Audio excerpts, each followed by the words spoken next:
What's up, Michigan? Welcome to a state semifinals preview edition of State Champs Extra Point. It's Friday, so by now I'm sure you've seen all the highlights you've needed to see regarding the regional finals. If you haven't, simply head to State Champs Michigan's Facebook, Instagram, or Twitter page.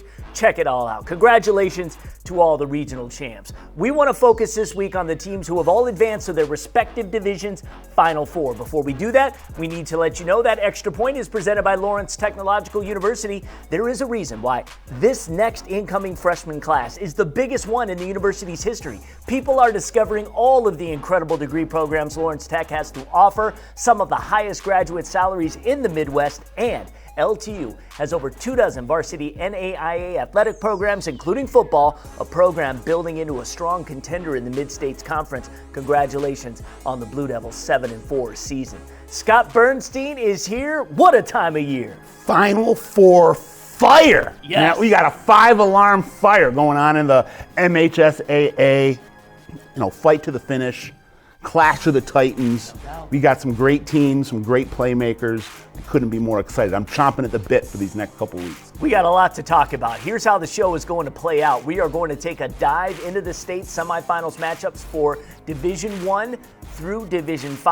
However, we are going to talk Division 6 through 8 and the 2A player state finals taking place this weekend. That conversation is going to take place on the State Champs Michigan Extra Point Companion podcast. Scott and I will be joined by the Michigan High School Athletic Association's Jeff Kimmerly to break all that down. However, we will talk a topic on some small school football on this show. Give us a tease on what you're burning on. Yeah, I'm burning on some small school signal calling sensations. You know, I love shouting out the quarterbacks, the dime droppers. Well, we got the little big men dime dropping special today. All right, let's not waste any more time. Get into the matchups for the state semifinals, and let's start in Division I. Scott, two of the big surprises of the season. Undefeated Rochester Adams taking on undefeated Grand Blanc, and also 10-2 Sterling Heights-Stevenson will finally get away from MAC Red competition as they play the defending state semifinalists 11-1 Belleville, who knocked off Dearborn Fortune for the second time in the regionals. I mean, you couldn't have scripted it any better, right? Right. You know, you got Grand Blanc that's just been on such a roll for that athletic department the last 12 months, 18 months, and they're riding the wave, man. We had Coach Alexander on. He was shouting out his players last week, all well-deserved. And then, the playmakers came and made the big plays last week and have taken them as far as they've ever gone. And now it's Rochester Adams, who just defeated West Bloomfield for the second time. Right, Rochester Adams, we knew that they were going to be a good team this year. I don't think anybody realized how good they were going to be. They had a number of playmakers. There were some questions, as there has been now for the last decade or so, about numbers. Yes. Adams is, their varsity team holds less than 40 kids. Yeah. As opposed to, like last week against West Bloomfield, you had West Bloomfield that was carrying 70. Right. And you had Adams that was carrying 40. And at the end of the day, the smaller club ended up, besting the bigger club. And for the second time, they obviously have their number this season. Yeah. But Parker Pico is as electrifying as a playmaker at the quarterback position as you'll find. Griffin Hankey scored the game-winning touchdown, and then the freak Alex the Greek he outshined Michael Williams, the sack master sensation for West Bloomfield. The game within a game. Alex the Greek is going to Harvard. He said, people were calling Michael Williams the best pass rusher in Metro Detroit. Well, guess what? I'm the best pass rusher in Metro Detroit. He had 2 sacks, 8 tackles, had a huge sack in the fourth quarter of Rick Nance, pushed him back about 40 yards, killed their momentum. So just hats off to Tony Petrito going for that. And this is a team that plays Iron Man football. More than half of their kids play both sides of the ball. Yeah. This is old school Tony Petrito football, looking for that first state championship since Petrito got there in 2003 when he won the state title in his first year. Yeah, and now you've got Belleville back in the Final Four, taking on Sterling Heights-Stevenson, another team who's had a lot of success. Yeah, so Belleville's been that group we've all been waiting for to take that next step. They brought in the freshman. That close a year ago. They brought in the freshman phenom Bryce Underwood at quarterback. and he has been as advertised, just looks spectacular. They have so many playmakers. But then Sterling Heights Stevenson, you can't manufacture experience in the playoffs. You can't manufacture veteran leadership, and that three-headed monster of Kayakowski, Ramsey, and Biagio Madonna, just, the head of that snake, and they are showing all their fangs and just slithering their way through the playoffs, back to the Final Four. They got there as sophomores 2 years ago. So, it's really intriguing. A lot of games within the game and a lot of great, sub-stories and storylines. So, I couldn't be more jacked. Let's move into Division II. Traverse City Central is back in the state semifinals for the second straight season. They just beat up on Caledonia in the snow, but now they will face an unbeaten South Lyon team whose 12 wins are the most in their school history. They had to go to overtime to beat Portage Central. Now we also have Livonia Franklin, who despite going just 7-5, has won 4 in a row, looking to return to Ford Field for the first time since 2017. But in those finals, they got beat pretty convincingly by a very good Warren De La Salle team. Now they face an undefeated De La Salle squad that might be better than their 2017 counterparts.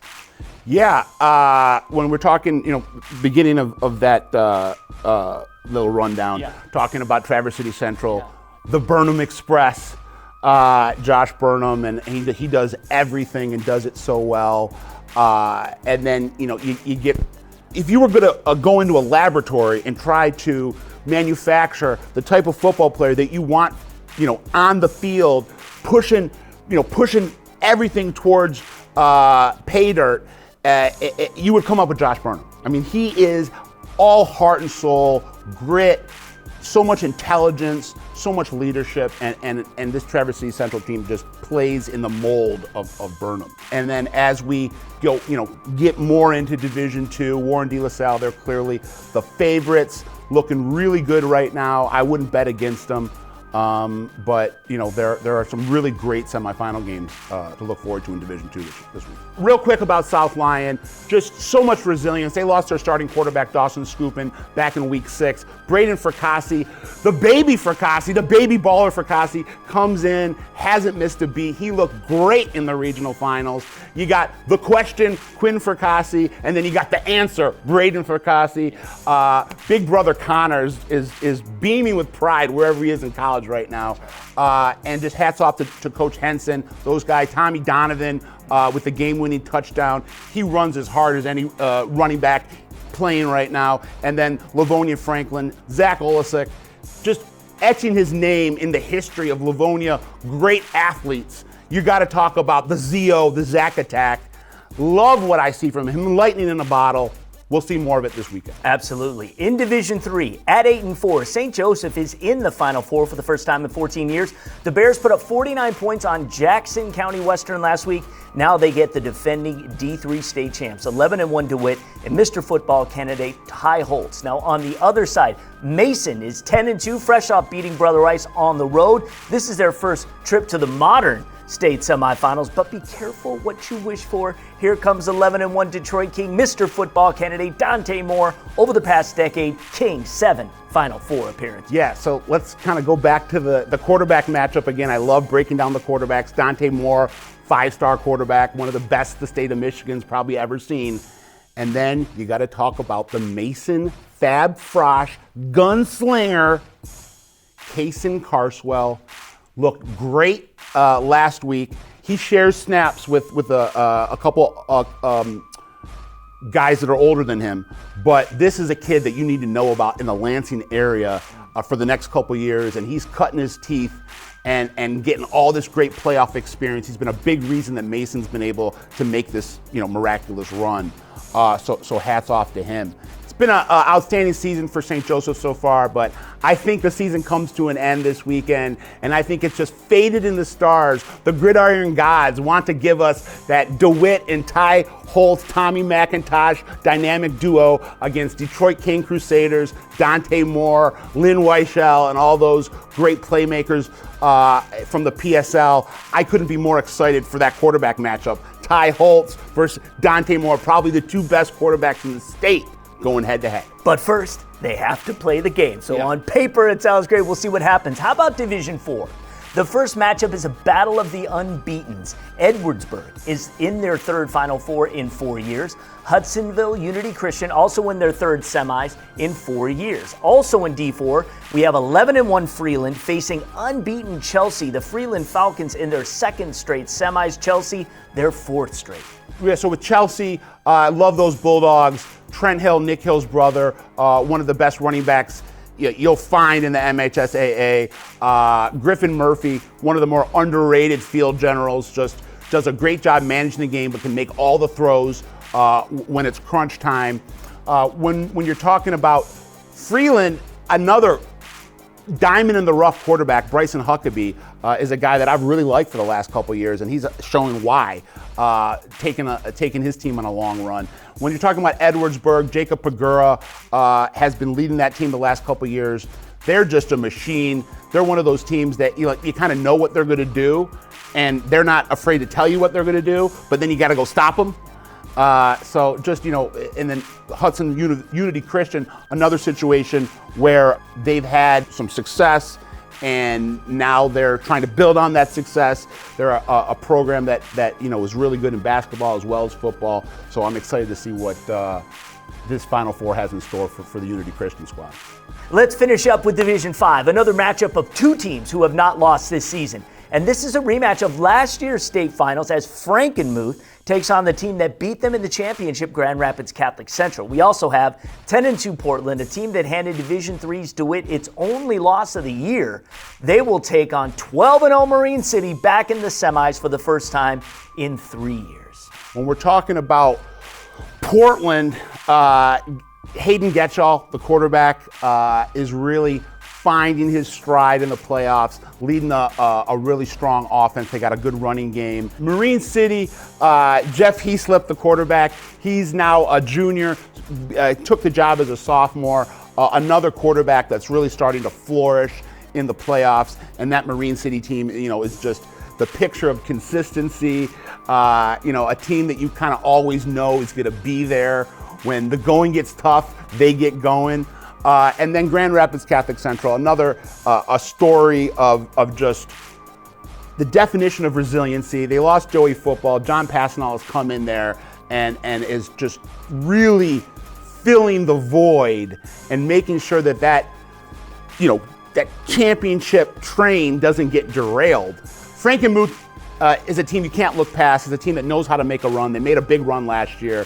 They're quite familiar with the Grand Rapids CC squad. Devin Reef, their quarterback, is having a nice state tournament run, and we should see how he goes when he gets that rematch with Grand Rapids Catholic Central. It should be exciting. And one more thing I want to say about GRCC, I just want to shout out the glue guy for that program, Nolan Ziegler. Does it on both sides of the ball, just a complete and utter force of nature. He's the reason that team has been able to stay focused and head back towards Ford Field and try to get that repeat. He's an Anvil Award candidate, well deserved. He's going to Notre Dame, but very easily could be a Mr. Football candidate. That's what a playmaker Nolan Ziegler. Extra Points also brought to you by the Michigan High School Athletic Association. Officials are needed, people. Become an official. Go to MHSAA.com for details. Help wanted. Just whistle. I also invite you to listen to the Extra Point Companion audio podcast, wherever you get your podcasts. Speaking of the MHSAA, we do not forget Talking Divisions 6 through 8 and the 8-player state finals. We had a conversation on those divisions with the MHSAA's Jeff Kimmerly. Jeff is well-versed on these matchups. Here is some of that conversation. First off, Jeff, thanks for joining us. I can't believe we're in the final 2 weeks of the season already. Yeah, no kidding. We've looked so far forward to this for the last, actually, since we finished our finals up at Ford Field last January, just looking at something of a quote-unquote normal season. And all of a sudden, it's almost come and gone completely, and things really do speed up from here. So we've had a great run. We're excited for these next 2 weekends, and I know you guys are too. The entire interview available on the Extra Point Companion podcast, our podcast platform of choice, Spreaker.com. Just search State Champ Sports. We have a ton of podcasts we do here on the network. We are not done talking small school football. Bernie waiting to talk quarterbacks, but first, shout out to Hungry Howie's for not only sponsoring the Mr. Football and the Anvil Award, but also for sponsoring Extra Point. If you order any meal at hungryhowies.com, enter the promo code CHAMPS, you get a free order of Howie bread. All right, Scott, give us the good. All right, lots of great small school quarterbacks that need to be shouted out right now, taking their teams on runs to the Final Four. Let's start off with Joey Baker, Lansing Catholic Central. For my money, he's the best small school quarterback in the state. He brings a lot of that Baker Mayfield swag, and he's trying to take that LCC team back to Ford Field. And for my money, he's going there.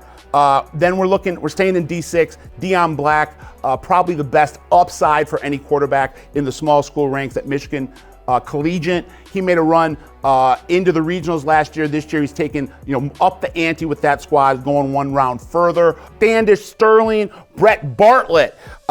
We have the worst of first dimes that he's been throwing. Standish Sterling was in last place last year. This year they're trying to make a run to the Final Four. He also gives you a little bit of Ron Burgundy dimes. He's got a mustache, looking really good when he's playing football.